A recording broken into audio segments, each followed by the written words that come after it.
here, What's brother. We happening? here. Another one. Another one.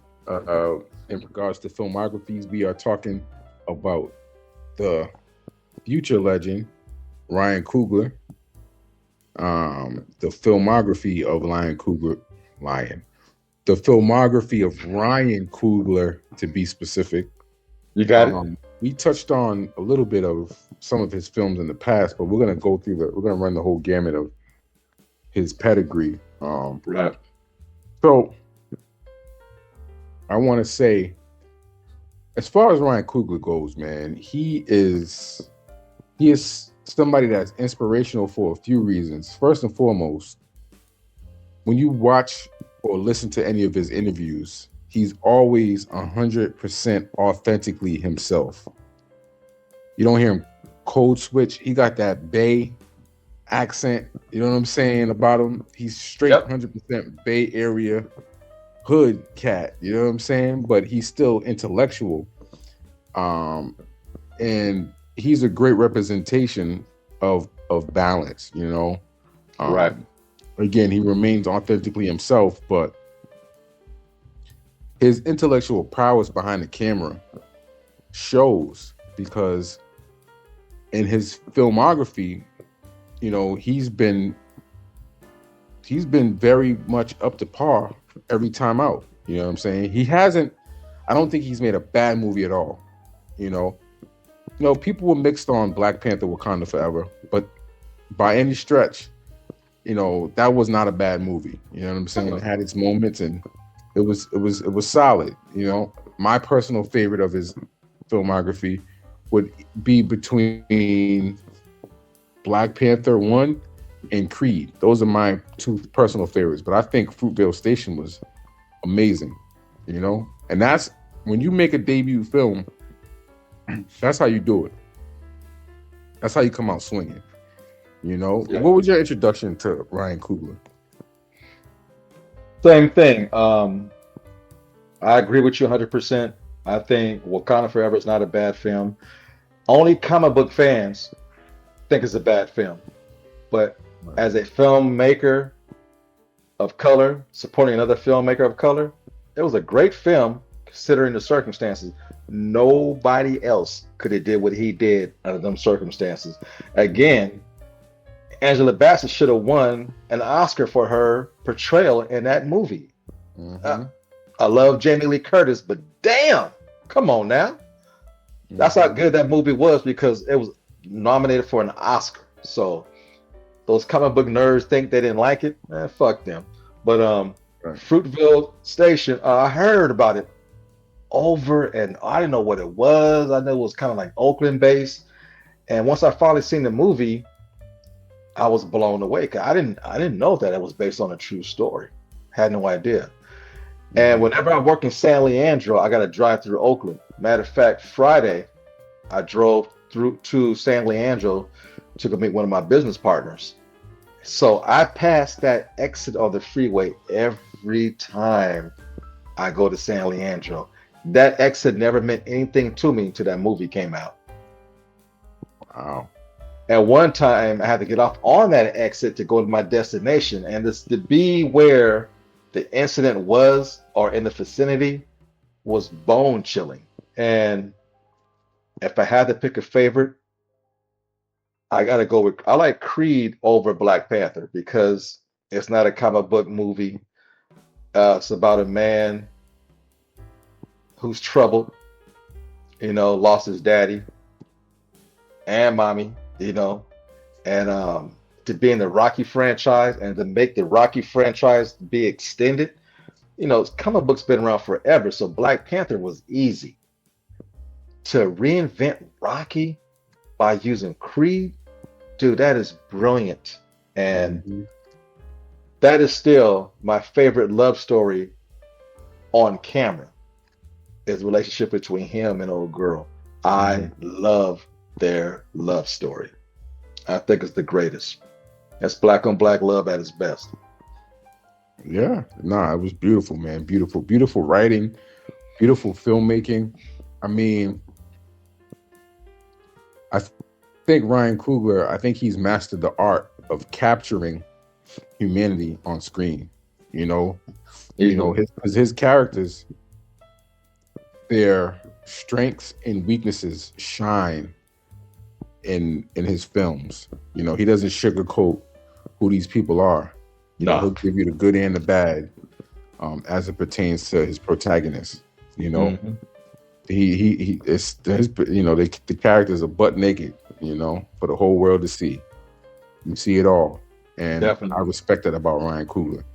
Whether it be because Fruitville, our brother Michael B. Jordan, his portrayal of Oscar Grant was amazing because we really got to see the humanity in Oscar Grant. He wasn't a perfect human being, but none of us are. You got to see who he was. You got to see the authentic fiber of Oscar Grant in that film. He has his faults, but at the end of the day, he was a life that was taken. And unfortunately, in the eyes of the dominant society, black life is worthless. Yeah. Uh, and so we saw that in that film. And I think Ryan Coogler was the perfect filmmaker to capture that.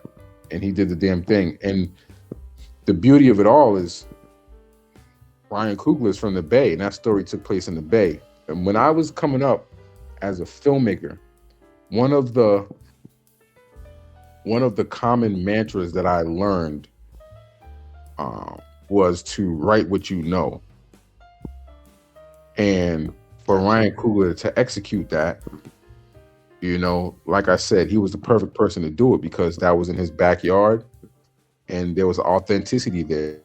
He had the nuances to execute it in the way that he did. So Yeah. yeah, Yeah, man. Fruitvale was amazing. And then, Yeah. like you said, Creed, beautiful love story. And the inspiration was that, this cat from the Bay, he went from the small indie like Fruitvale. He leveled up with Creed after being resilient and not taking a no for an answer. When it comes to him approaching Sylvester Stallone on doing it, Yep. because he got turned down a couple times, Yes. but then he just believed in himself. So after he did that, then he went to a Marvel film. He did Black. That's so inspirational to see, man. His third film was a multi-million-dollar Marvel joint. Full of black people. Full of black people. So Man, I'm gonna tell you how powerful that movie is. Both of my parents are in their 80s, right? They don't care about comic books or nothing. My dad took me to see Superman when I was a kid and stuff like that. They don't care about Spider-Man. They know who they are, but because I watch cartoons. My mom and dad went to go see Black Panther. That's how powerful that movie was. Grandparents all over the world went to go see Black Panther who didn't know nothing about comic books. That's how powerful that movie was. hmm absolutely, absolutely, and same here. Like I took my mom and my son to go see Black Panther. That Hmm. movie is generational. That movie had a lot of impact, around the world, man. Yeah, I remember watching the news and people were dressing up, or even here locally, you know, I was still a part of the poet society a little bit. All the poets I knew were dressing up in dashikis and everything, and was going to the movie theaters like they was going to, uh, audition for Coming to America or something like that, man. It was beautiful to see. Some it was a fad, but for a lot of people, it was the real deal. hmm Yeah, man. Black Panther was a moment in time and cultural impact. Just, I'm really glad that right now he's embarking into something that is 100% his own IP with Sinners. I'm Yeah, I'm so happy about that. I'm so happy about that. yeah. There's speculation that him doing Sinners, and I'm not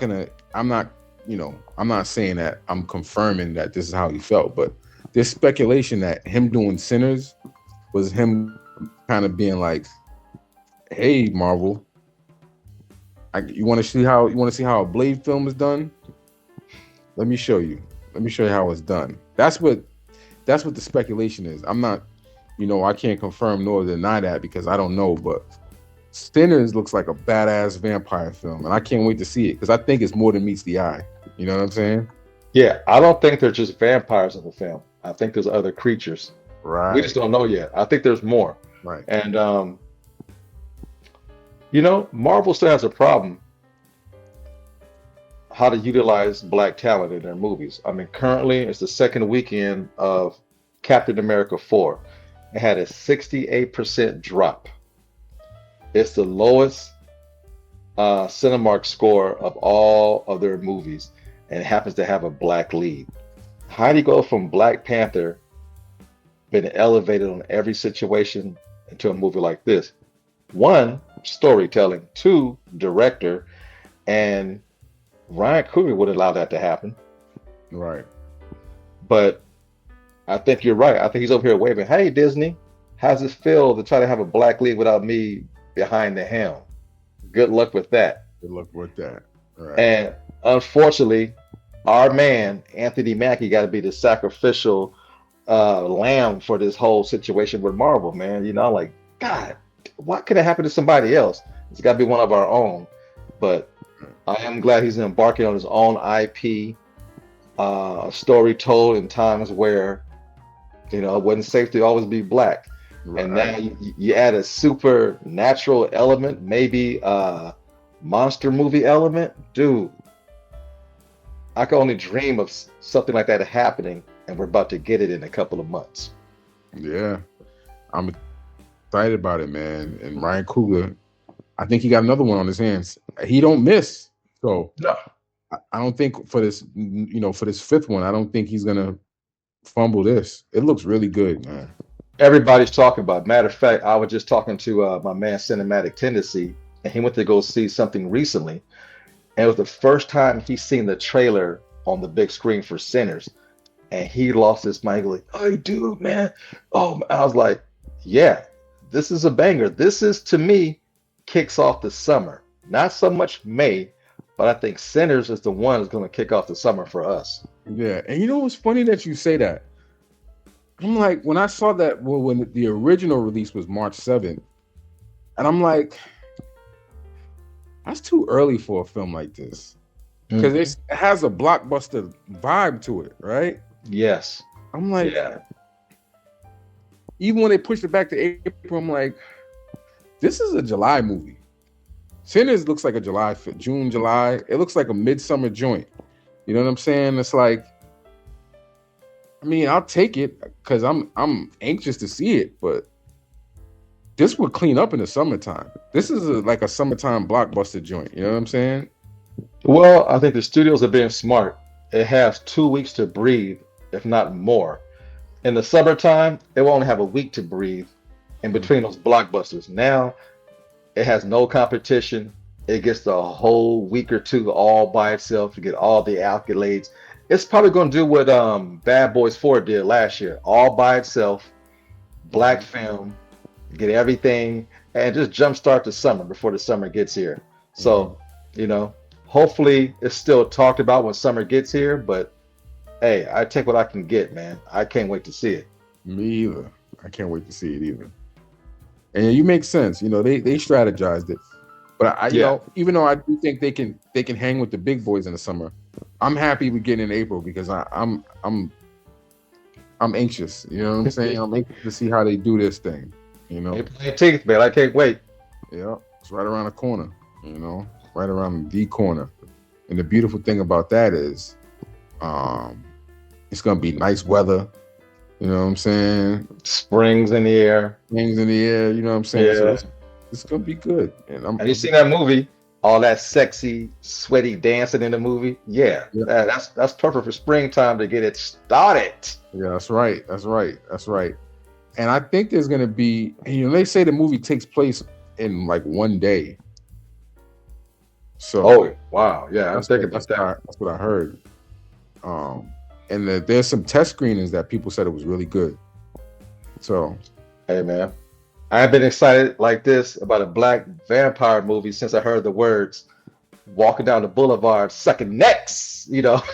Hey, yo, man, we deserve these these diverse films, man. I haven't been excited for a film like as I haven't been excited for a film like I'm excited about this one since probably Nope. Oh, easily. Yeah, man, this was the year for us, especially me and you. Everybody's talking about Superman and Fent, and that's fine. You and I are the only ones talking about Michael, which got pushed back now because of, reasons. But Wait a we're talking minute. about, Wait a minute. When? you didn't hear the news? No.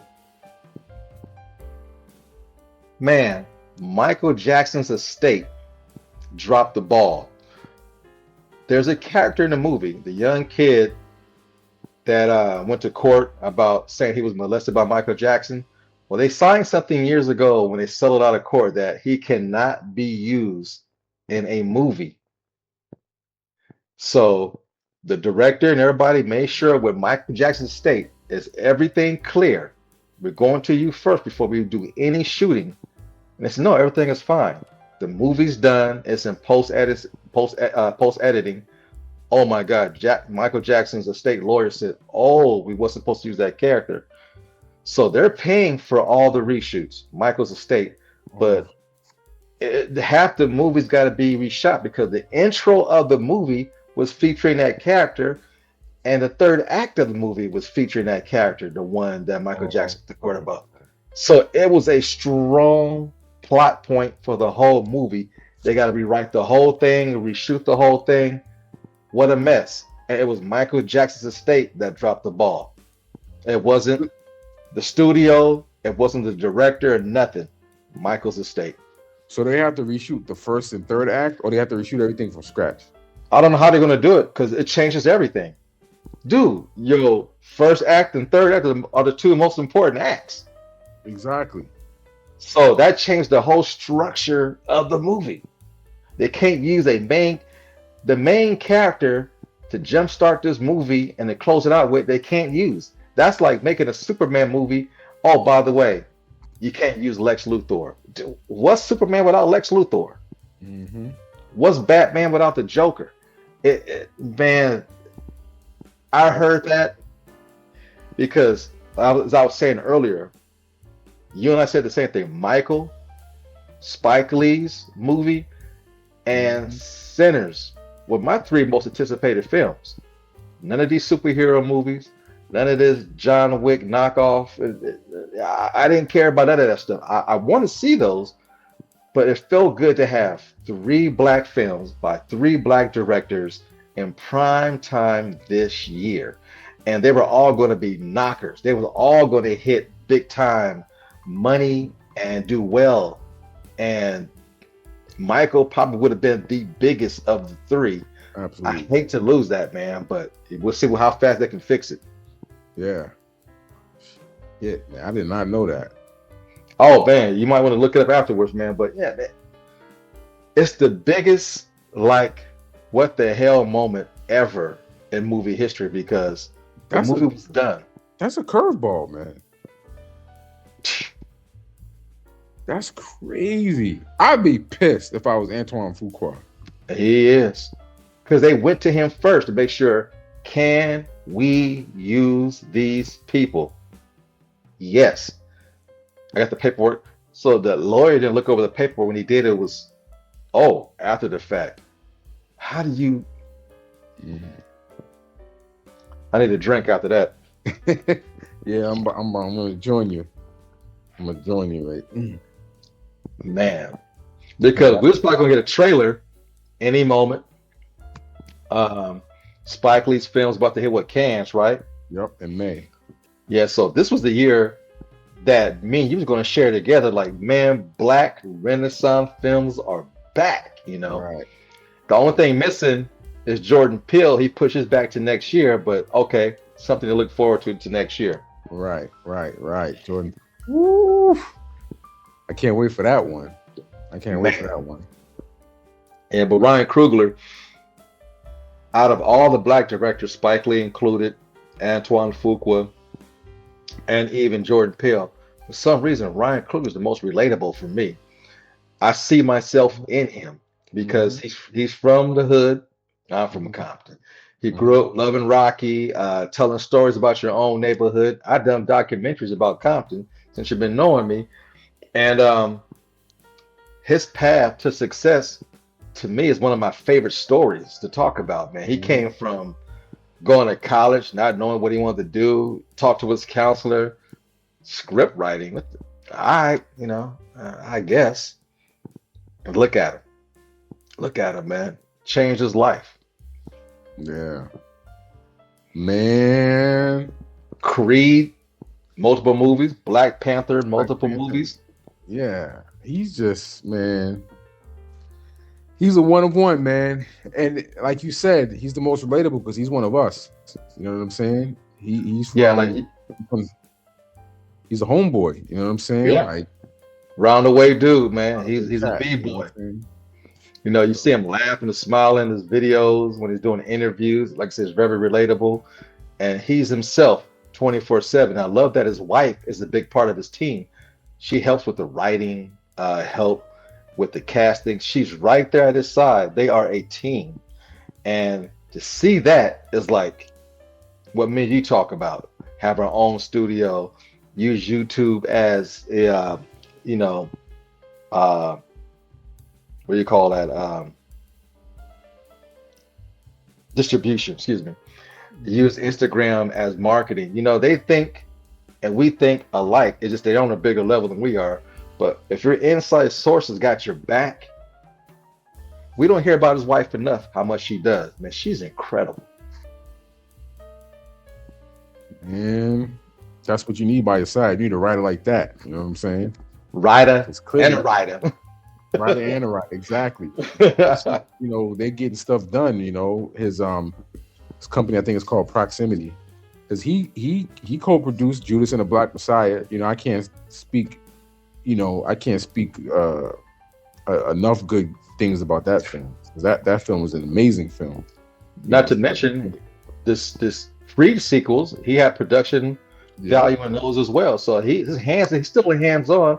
But did Hmm. he hand pick the directors for the second one and tell my boy go ahead and do the third one? He had a say in that, didn't he? I'm not sure. I know for a fact that he couldn't do the second one because he was working on Black Panther. Right. And he got Homeboy to do it, which went on to do the latest Transformers movie. Transformers. So Yep. He that's taken. big. That's Yeah. big time. Big time for real. For real. You know what I'm saying? And the good thing about it is brothers is passing work to each other. You know what I'm saying? Brothers. A brother directed each Creed movie. You know what I'm saying? Michael B. Jordan did an exceptional job in the last one. Yes, he did, man. So is he gonna do the fourth one? He's doing the fourth one, right? Yes. I think his So daughter supposed to be fighting by that time. that'd be dope. That'd be real dope. I like that. I like that, man. I like Yeah. that. It makes sense. And with the Yeah. whole death thing and his Yeah. wife might be going fully deaf by that time and You got a lot learning to build sign up. language to box. Man, it's a great task to look forward to seeing what he does with that his whole Mhm. storyline. Yeah, man. Yeah, it's gonna be dope, man. Hey, listen, man. I'm gonna tell you this, man.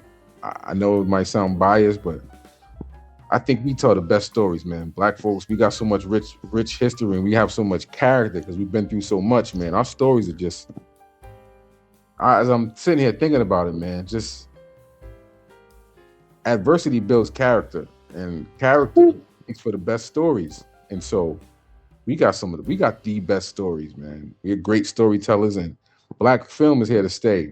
And I think Ryan Coogler, I wouldn't want to, I wouldn't want anybody. I don't think anybody is more suitable, as far as being the face of black cinema in the modern sense, modern black cinema. If Yeah, Ryan Coogler is the face of that, I'm happy. I'm satisfied. I can't think of a better person to be the face of that. I'm Um, good.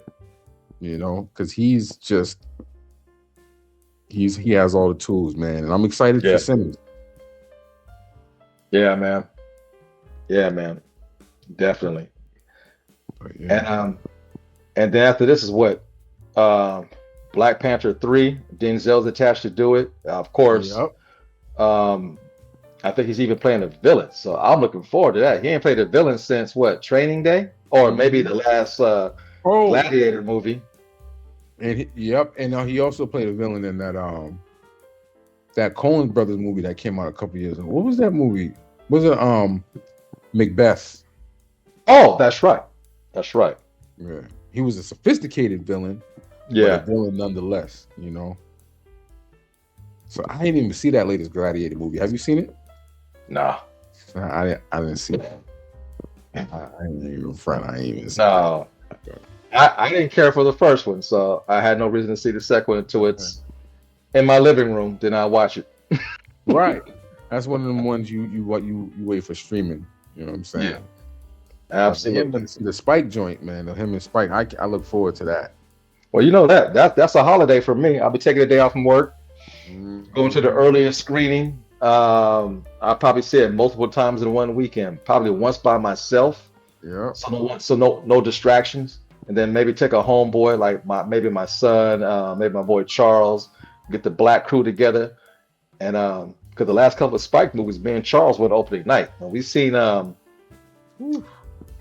Black Klansman. We seen it twice in one weekend, man. Yeah. That was a great time. That was a Black. Yo, great see, I time. took my son to see Black Klansman Yeah.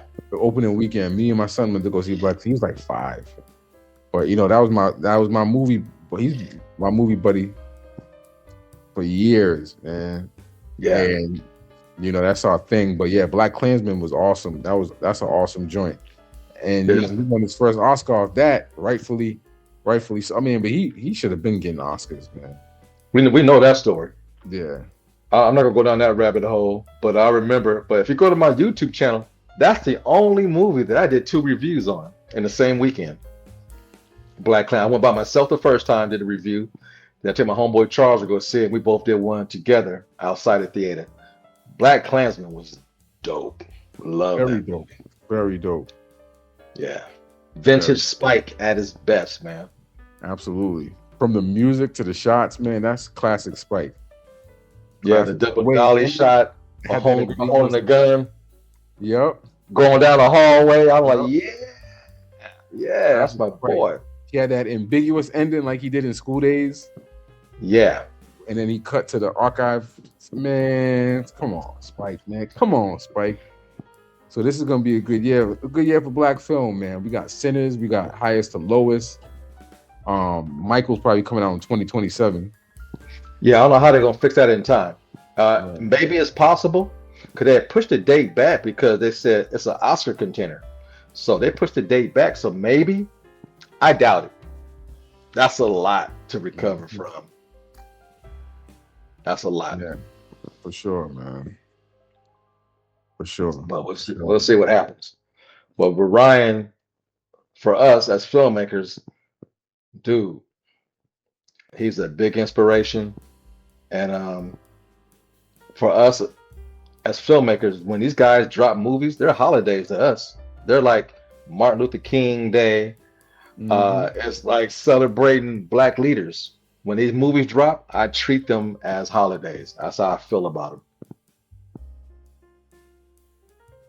Yeah, absolutely, man. I just and I have I'm proud of these cats, especially Ryan Coogler. I'm proud of Ryan Coogler, man. It's just seeing his ascension is like in real time is like nothing else, man. It's like nothing else. Words can't describe how proud I am because you know the kid from Oakland who made Fruitvale Station is making blockbusters, and now he's bringing it back to his own IP. I think this might be his first movie with his own IP, actually. It is. It is because that's more of a docu, Mary. Yeah. They did Fruitvale Station, and of course Creed's another IP, and of course Marvel. Right. And this is the first time you big time when they're showing your trailer from the director of Black Panther and the director of Creed. When you start getting that kind of press Mhm. in your trailer, hey, Mhm. you made it to the top, and I'm so happy for that brother. You can name drop him like you can a needle drop from a famous song. When his name pops up, theaters clapped in the Hmm. trailer. They clapped. It's a trip. That's how it should be. Hmm. How it should be, brother. But yeah, man. Ryan Coogler, April 18th. I'll be in the theater, man. I'll be in the theater. I'll be in the theater for sure, for sure. I'll probably see it 3 times that weekend. You Yeah, know? and maybe we'll come back and do a review together on that, you know. Absolutely. Yeah, Absolutely. yeah. Matter of fact, all these black films, we'll be doing reviews together. Yes, sir. Yes, sir. I'm with it, bro. I'm with it. You Cool. have any you want to close it out? All right, man. Hey, thank you for watching. This is again uh, a conversation that we have on a regular basis, and we love to share it with you guys. And it gives you more insight how we interact and move as a team, as brothers behind the camera, and also in friendship and supporting each other. And those that support our films, man, thank you so much. We appreciate it. You know, you're the rat. By this time you see this video, we'll have already been in theaters in New York. Mhm. We'll be doing some press, post press about that. And we're getting closer and closer to some other films coming out from my side of the fence. But in the meantime, be sure to like, share, subscribe, tell all your friends, and more importantly, leave your comments down low. And we out. Peace. You know the routine. Fade to white.